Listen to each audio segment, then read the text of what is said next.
இந்த நெருக்கத்தை உண்டாக்குகிற வேகம் ரொம்ப ஸ்பீடாக நடந்து கொண்டிருக்கிறது. சவுதி அரேபியாவுடனான இயல்பு நிலைக்கு ரொம்ப நெருக்கமாக வந்துட்டோம். சவுதி இஸ்ரேலை ஒரு நாடாக அங்கீகரிப்பதற்குரிய முயற்சிகள், பேச்சுவார்த்தைகள் ரொம்ப நெருக்கமாக இருக்கிறது. எங்களுடைய இலக்கை அச்சீவ் பண்ண முடியாம இருக்கிறதுக்கான காரணமாக எது இருக்குதுன்னு சொன்னா பாலஸ்டைன் ப்ராப்ளம் இருக்குது. துருக்கியில இருந்து ஒரு பிரம்மாண்டமான கப்பல்ல தேவையான பொருட்கள் காசாவுக்கு அனுப்பப்பட்டிருக்கிறது. ஒருபுறம் காசாவிலிருந்து மக்களை எல்லாம் வெளியேற்ற போறேங்கிறாரு, மறுபுறம் பெஞ்சமின் நெத்தன்யாகுவை அழைச்சி நீங்க வரும்போது சந்திங்க, 2 ஸ்டேட் டபுள் ஸ்டேட்டை பத்தி பேச வேண்டி இருக்கிறது, பாலஸ்தீனத்தை தனிநாடாக அங்கீகரிப்பது தொடர்பாக பேச வேண்டி இருக்கிறது என்கிறார்.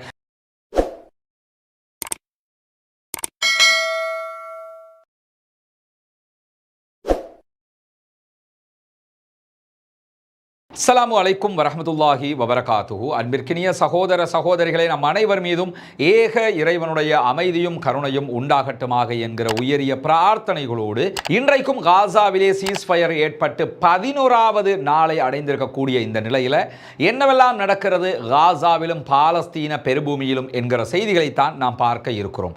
இன்றைய செய்திகளை பொறுத்தவரையில் ஒரு முக்கியமான செய்தியை முதன்மையாக பார்க்க இருக்கிறோம். அமெரிக்காவுக்கான புதிய இஸ்ரேலிய தூதர் ஜெருசலம் போஸ்டுக்கு வழங்கியிருக்கக்கூடிய ஒரு பேட்டி தான் அந்த முக்கியமான செய்தி.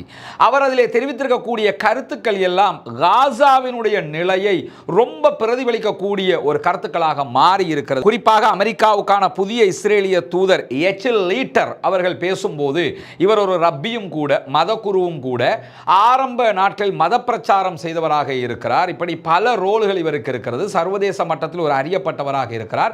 இதில் எல்லாம் எந்த மாற்று கருத்தும் இல்லை. ஆனால் இன்றைக்கு அவர் சொல்லியிருக்கக்கூடிய முக்கியமான கருத்து என்னன்னு கேட்டா, சவுதி அரேபியாவுடனான இயல்பு நிலைக்கு ரொம்ப நெருக்கமாக வந்துட்டோம். சவுதி இஸ்ரேலை ஒரு நாடாக அங்கீகரிப்பதற்குரிய முயற்சிகள், பேச்சுவார்த்தைகள் ரொம்ப நெருக்கமாக இருக்கிறது என்கிற ஒரு கருத்தை அவர் இன்றைக்கு சொல்லியிருப்பது மட்டுமல்லாமல், இந்த யுத்தத்திலே தாங்கள் ஜெயித்திருப்பதாகவும், பாலஸ்தீன விடுதலை போராட்ட அமைப்பை வீழ்ச்சி அடைய செய்திருப்பதாகவும், அப்படி வீழ்ச்சி அடைய செய்தது சவுதி அரேபியாவுக்கு மகிழ்ச்சியாக இருப்பதாகவும் சொல்லியிருக்கிறார். இது அவர் சொன்ன கருத்தே தவிர சவுதி அரேபியா சொன்ன கருத்தல்ல. இதற்கு மாற்றமாக அவரே பின்னாடி பேசியிருக்கக்கூடிய ஒரு செய்தியும் இருக்கிறது.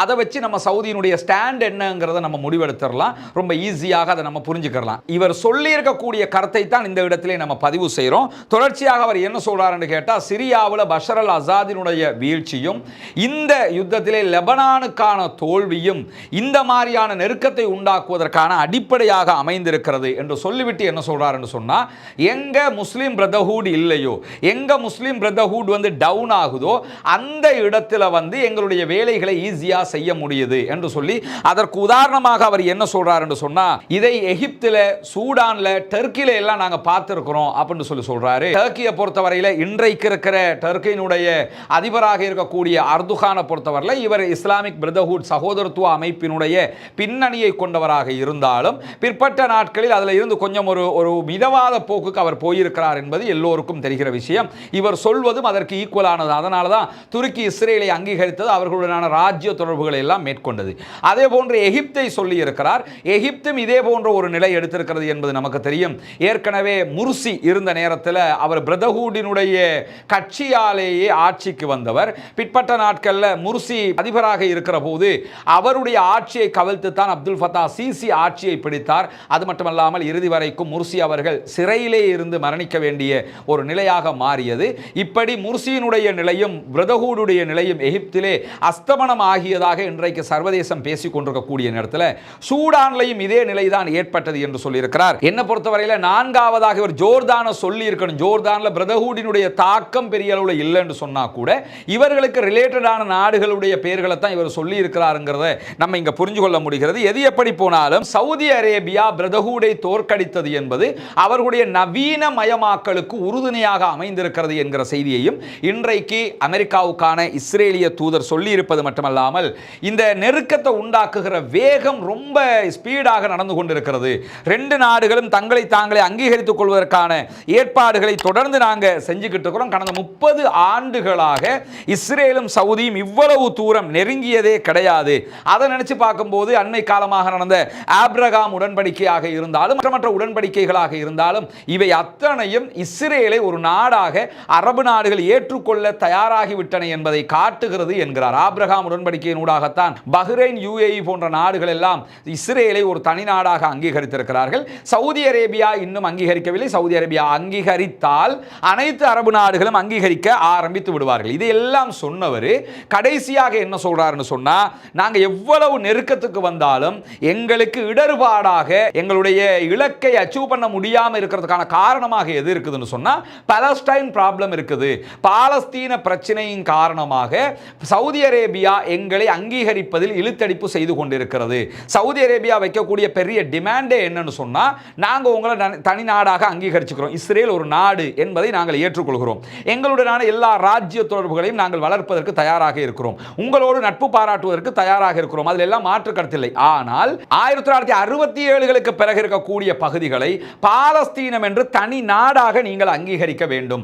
அப்படி நீங்கள் ஏற்றுக்கொண்டு விட்டீர்கள் என்றால் பாலஸ்தீனம் ஒரு நாடு, இஸ்ரேல் என்பது ஒரு நாடு, இந்த ரெண்டு நாட்டையுமே தனி நாடாக நாங்கள் ஏற்றுக்கொள்வதற்கு தயாராக இருக்கிறோம் என்பதுதான் சவுதி அரேபியாவினுடைய ஒரு நிலைப்பாடாக இருப்பது மட்டுமல்லாமல், எந்த ஒரு ஒப்பந்தத்திலையும் பாலஸ்டைன் இருக்க வேண்டும் என்று சொல்லி சவுதி அரேபிய பொதுமக்கள் நினைக்கிறார்கள். எனவேதான் சவுதி அரேபியாவினுடைய இந்த நிலைப்பாடு தான் இழுபறி நிலைமைக்கு காரணமாக இருக்கிறது என்கிறார் அமெரிக்காவுக்கான இஸ்ரேலுடைய தூதர். அப்ப மொத்தத்தில் சவுதி அரேபியாவினுடைய ஸ்டாண்ட் என்னங்கிறது நமக்கு தெளிவாகி இருக்கிறது. அது மட்டுமல்லாமல் சவுதி அரேபியா இந்த ஸ்டாண்ட்ல இருப்பதோடு மற்ற அரபு நாடுகளும் இதே ஸ்டாண்ட்ல தான் இருக்கிறாங்க. இப்ப இருக்கக்கூடிய நிலைமை எப்படி இருக்குதுன்னு கேட்டா, காசாவில் இருக்கக்கூடிய மக்களை எகிப்துக்கோ ஜோர்தானுக்கோ அனுப்ப வேண்டும் என்கிற ஒரு நிலையில் டொனால்ட் ட்ரம்ப் பேசினாலும் அது நடக்க வாய்ப்பில்லை. சவுதி அரேபியா உள்ளிட்ட எல்லா அரபு நாடுகளும் சொல்வதை போல பாலஸ்தீனத்தை ஒரு தனி நாடாக அங்கீகரித்து விட்டால் இந்த பிரச்சனைக்கு முடிவு வந்துவிடும் என்பது அனைவரும் தெரிந்து கொள்ளக்கூடிய ஒரு நிலையாக மாறி இருக்கிறது.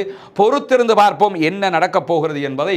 தொடர்ந்து இவர் பேசும்போது என்ன சொல்றாருன்னா, இந்த கிளீன் காசா திட்டத்தை பொறுத்தவரையில் காசாவில் இருக்கக்கூடிய மக்களை எகிப்துக்கு அல்லது ஜோர்தானுக்கு அனுப்புகிற திட்டத்தை பொறுத்தவரையில் ஜோர்தானும் எகிப்தும் இதை மறுத்திருக்கிறாங்களே என்கிற செய்திகள் கேட்கப்பட்ட நேரத்தில் அவங்க மறுத்திருக்கிறாங்க தான், ஆனால் அவங்க ஏற்றுக்கொள்வதற்கான வாய்ப்பு அதிகம் இருக்கிறது என்று சொல்லி இருக்கிறார். அது எதுக்காக அவர் சொல்றாருன்னா, தொடர்ந்து கோடிட்டு காட்டி அவர் என்ன பேசுறாருன்னு சொன்னா, எகிப்து ஜோர்தானை பொறுத்தவரையில் முழுவதுமாக அமெரிக்காவில் தங்கி நிற்கிறார்கள், அமெரிக்கா சொல்வதைத்தான் அவங்க கேட்பாங்க, எனவே அவர்கள் கிளீன் காசா திட்டத்திற்கு ஒப்புக்கொள்வதற்கான வாய்ப்புகள் தான் அதிகமாக இருக்கிறது என்கிற செய்தியை இன்றைக்கு அமெரிக்காவுக்கான இஸ்ரேலுடைய தூதர் மிக தெளிவாக பேசியிருக்கிறார். நம்ம கூட பேசும்போது சொன்னோம், இவங்க நாங்கள் அதெல்லாம் ஏற்றுக்கிற முடியாதுன்னு ஜோர்தானுடைய மன்னர் அப்துல்லாவும் எகிப்தினுடைய ஜனாதிபதியாக இருக்கிற அப்துல் ஃபதா சிசியும் சொன்னாலும் இந்த ரெண்டு பேரும் நெத்தனியாவுக்கு நிகரானவர்கள், எந்த நேரத்தில் எதை மாற்றி பேசுவாங்கன்னு தெரியல, திடீரென்று ஏற்றுக்கொண்டாலும் நம்ம சந்தேகப்படுறதுக்கு ஒன்றும் இல்லை என்கிற நிலை தான் இருக்கிறது. எது எப்படி போனாலும் பாலஸ்தீன விடுதலை போராட்ட அமைப்பை தாண்டித்தான் அவர்கள் இந்த முடிவை எடுக்க வேண்டும். ஆல்ரெடி பட்டது போதும் நினைப்பாங்க, தொடர்ந்து இந்த நிலைமைக்கு கையில் எடுக்க மாட்டார்கள் என்றுதான் நாம் நம்ப தலைப்பட வேண்டி இருக்கிறது. இப்படியான நிலையில தான் இன்றைக்கு மீண்டும், அதாவது இன்றைக்கு ஜனவரி மாதம் 29ஆம் தேதியாக இருக்கிறது, 28ஆம் தேதியோட லெபனானுக்கும் இஸ்ரேலுக்கும் இடையிலான சமாதான உடன்படிக்கையினுடைய காலகட்டம் முடிவடைந்தது என்றிருக்கும் போது அமெரிக்கா அந்த காலகட்டத்தை மீண்டும் நீட்டி இருக்கிறது. எனவே இந்த யுத்த நிறுத்தம் நடைமுறையில் தான் இருக்கும் என்கிற செய்திகளும் இன்றைக்கு வெளியாகி இருப்பது மட்டுமல்லாமல், கடந்த 72 மணி நேரத்துக்குள்ளாக 5 லட்சம் பேர் வடக்கு காசாவில் மீள குடியேறி இருக்கிறார்கள் என்கிற மகிழ்ச்சியான செய்திகள் இன்றைக்கு வெளியாகி இருக்கிறது. நார்த் காசா பகுதிகளில் இருந்து அகதிகளாக சவுத் காசாவுக்கு வெளியேறிய மக்கள் தொடர்ந்து அங்கே குடியேறி கொண்டிருக்கிறார்கள். அந்த அடிப்படையில் தான் அவர்கள் தற்போது கடந்த 3 நாட்களுக்குள்ளாக 5 லட்சம் பேர் மீண்டும் குடிபெயர்ந்திருக்கிறார்கள், நார்த் காசாவுக்கு வந்திருக்கிறார்கள். காசா மருத்துவமனைகளுக்கு கடந்த 24 மணி நேரத்துக்குள்ளாக 63 உடல்கள் மீண்டும் கொண்டு வரப்பட்டிருக்கு. இதெல்லாம் கட்டிட இடிபாடுகளுக்குள்ள கிடைக்கக்கூடிய ஜனாசாக்கள். அந்த ஜனாசாக்கள் 63 இன்றைக்கும் கிடைத்திருக்கிறது என்கிற செய்திகள் வெளியாகி இருக்கிற அதே நேரம், கைதிகள் விடுவிக்கப்பட்டதை தொடர்ந்து பாலஸ்தீனத்தினுடைய அப்பாவிகள் கைது செய்யப்பட்டு வைக்கப்பட்டிருந்தார்கள். அவங்க விடுதலை செய்யப்பட்டதை தொடர்ந்து அவங்கள ஆரத்தழுவி கட்டி அணைச்சி அவங்கள விடுதலையை கொண்டாடினார்கள் என்கிற குற்றச்சாட்டில் 12 பேரை இஸ்ரேலிய ஆக்கிரமிப்பு தற்போது கைது செய்திருக்கிறது என்கிற செய்திகளும் இன்றைக்கு வெளியாகி இருக்கிறது. தொடர்ந்தும் பாலஸ்தீன மக்களை அவர்கள் கைது செய்கிற பணிகளை செய்து கொண்டே இருக்கிறார்கள். வல்ல ரஹ்மான் தான் அவர்களை பார்த்துக் கொள்ள போதுமானவனாக இருக்கிறான் என்கிற நிலையில் இன்றைக்கு ஐநாவில் ஒரு மிகப்பெரிய சர்ச்சை உருவாக்கப்பட்டது. அது என்ன சர்ச்சைன்னா, நமக்கு தெரியும் காசாவுக்குள்ள முழுமையான உதவி பணிகளை செய்யக்கூடிய ஒரு அமைப்பாக UNRWA இருக்கிறார்கள். ஐநாவினுடைய பாலஸ்தீனத்திற்கான உதவி முகமை என்று சொல்லி இதற்கு பொருட்படும். ஐநாவினால் 1949களுக்கு பிறகு பாலஸ்தீன மக்களுக்காகவே உருவாக்கப்பட்ட ஒரு அமைப்பாக இது இருக்கிறது. நிறைய பேர் காசாவுக்கு நாங்கள் பணம் கொடுக்கணும், எப்படி கொடுக்கணும்னு சொல்லி கேட்குறீங்க. UNRWA இணையதளத்தில் வலது பக்க மேல் மூலையில் போய் பார்த்தீங்கன்னு சொன்னால் டொனேட் பண்ணுவதற்குரிய வாய்ப்பு இருக்கிறது. பாலஸ்தீனத்திற்காக நீங்கள் தாராளமாக உங்களுடைய கார்டு ஊடாக, விசா கார்டு ஊடாக நீங்கள் டொனேஷன் கொடுக்க முடியும். எவ்வளவுனாலும் கொடுக்கலாம், டாலரில் தான் கொடுக்கணும். தாராளமாக நீங்கள் அவர்களுக்கு உதவி செய்யுங்கள். அது அத்தனையும் காசா மக்களுக்கு தான் போய் சேருகிறது. ஐநாவினுடைய நேரடி கண்காணிப்பில் செயல்படக்கூடிய ஒரு அமைப்பாக அது இருக்கிறது. இந்த நேரத்தில் இன்றைக்கு ஐநாவில் ஏற்பட்டிருக்கக்கூடிய பிரச்சனை என்னன்னு சொன்னால், UNRWA எதிர்வருகிற வியாழக்கிழமை முதல் மொத்தமாக வெஸ்ட் பேங்க் பகுதிகளில் தடை விதிப்பதாக இஸ்ரேல் அறிவித்திருக்கிறது. அதற்கு முன்பதாக இன்றைக்கு UK வெளியிட்டிருக்கக்கூடிய அறிக்கையில் UNRWA என்கிற அமைப்புக்கு UK சார்பாக $21 மில்லியன் வழங்குவதற்கு ஒப்புக்கொண்டிருப்பதாக சொல்லியிருக்கிறார்கள். அதே போன்று தென்கொரியாவும் UNRWA-க்கு தேவையான உதவிகளை வழங்குவதற்கு நாங்கள் தயாராக இருக்கிறோம் என்று சொல்லியிருக்கிறார். அதே நேரத்தில் 48 மணி நேரத்துக்குள்ளாக UNRWA செயல்பாடுகள் நிறுத்தப்பட வேண்டும் என்று அறிவிக்கப்பட்டிருக்கிறது. நாளைய தினம் வியாழக்கிழமையோடு வெஸ்ட் பேங்க்ல இந்த செயல்பாடுகள் எல்லாம் நிறுத்தப்பட வேண்டும் என்கிற நிலையில் வெஸ்ட் பேங்க்ல இருக்கக்கூடிய UNRWA தொண்டு பணியாளர்கள் என்ன பண்றாங்கன்னா, அதனுடைய அந்த உணவு மற்ற பொருட்களுக்கு ஸ்டிக்கரை வேற ஐநாவினுடைய நிறுவனங்களுடைய பெயர்களை ஒட்ட ஆரம்பித்திருக்கிறார்கள். ஏன்னா UNRWA பெயரோட கூட எதையும் கொண்டு போக கூடாது என்று இன்றைக்கு இஸ்ரேல் தடை விதித்திருக்கிறது. அதனால என்ன பண்றாங்கன்னா, உதாரணமா UNRWA பதிலாக வேர்ல்ட் ஃபுட் புரோகிராம் என்கிற அமைப்பினுடைய பெயரை அவர்கள் பயன்படுத்தலாம். அதல்லாம ஐநாவினுடைய வேறு அமைப்புடைய பெயர்களை பயன்படுத்தலாம். UNRWA பெயரை மட்டும் அவர்கள் பயன்படுத்தக்கூடாது என்கிற நிலையில தான் மொத்தமாக வெஸ்ட் பேங்க்ல இருந்து இவர்கள் காசாவை நோக்கி நகர்கிற வேலைகளை செய்ய ஆரம்பித்திருக்கிறார். இந்த UNRWA சுருக்கமாக நீங்க புரிஞ்சுக்கிறீங்க, நம்ம ஆரம்ப நேரங்களில் சொல்லி இருக்கிறோம், பாலஸ்தீன அகதிகளுக்கான ஐநாவினுடைய நிவாரணம் மற்றும் பணி நிறுவனமாக இவர்கள் அறிவிக்கப்பட்டிருக்கிறார்கள். டிசம்பர் 8, 1949 ஐநாவினுடைய பொது சபையினால் இது உருவாக்கப்பட்டது. பாலஸ்தீன மக்களுக்காகவே உருவாக்கப்பட்டது. பாலஸ்தீனத்துக்கு உள்ளேயும் வெளியேயும் இருக்கக்கூடிய 6 மில்லியனுக்கு மேற்பட்ட பாலஸ்தீன மக்களுக்கு தேவையான உதவிகளை இவர்கள் செய்து வருகிறார்கள். 6 மில்லியன் கிட்டத்தட்ட 60 லட்சம் மக்கள், பாலஸ்தீன மக்கள் பல நாடுகளிலும் இருக்கிறார்கள். அந்த மக்களுக்கு தேவையான உதவிகளை இவர்கள் தான் தொடர்ந்து செய்து கொண்டு வருகிறார்கள். அதே நேரத்தில் இன்றைக்கு UNRWA தலைவராக செயல்படக்கூடிய பிலிப் லசானி அவர்கள் சொல்லும்போது என்ன சொல்றாருன்னு கேட்டா, UNRWA தன்னுடைய சேவைகளை பாலஸ்தீன அரசினால் மட்டும்தான் முழுமையாக செயல்படுத்த முடியும்.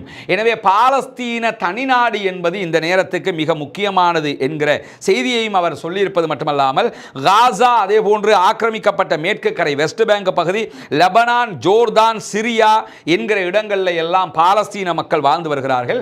அவர்களுக்கு தேவையான 58 அகதி முகாம்களை UNRWA பொதுவாகவே 1949களுக்கு பிறகுல இருந்து நடத்தி வருகிறது. 2023 காசாவில் 2,98,363 குழந்தைகள் உட்பட 711 UNRWA பாடசாலைகளில் சுமார் 5,40,148 குழந்தைகள் கல்விக்காக சேர்க்கப்பட்டிருக்கிறார்கள் என்கிற தரவுகளும் இன்றைக்கு UNRWA சார்பாக வெளியிடப்பட்டிருப்பது மட்டுமல்லாமல், 2023 ஆண்டு நிலவர பிரகாரம் UNRWA 141 ஆரம்ப சுகாதார நிலையங்களை நடத்தி இருக்கிறது என்கிற செய்திகளும் இன்றைக்கு வெளியாகி இருக்கிறது. அதே போன்று ஐநாவினுடைய பொது சபையிலே பேசிய UNRWA தலைவராக செயல்படக்கூடிய லசானி அவர்கள் சொல்லும்போது மேலதிகமாக என்ன சொல்றாருன்னு கேட்டா, ஆக்கிரமிக்கப்பட்டிருக்கக்கூடிய கிழக்கு ஜெருசலம் பகுதிகளில் இஸ்ரேலிய அரசாங்கம் UNRWA முழுமையான செயல்பாடுகளை வியாழக்கிழமைக்குள் நிறுத்துமாறு உத்தரவிட்டிருக்கிறார்கள்.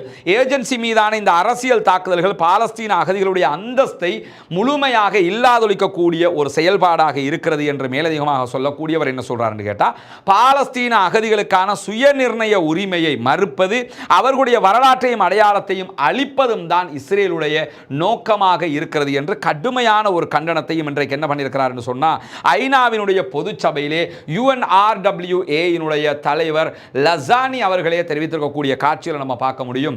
UNRWA தவிர்த்து காசாவுக்குள்ள ஆல்ரெடி கத்தார் சேரிட்டி வர்க் பண்ணிக்கிட்டு இருக்கிறாங்க.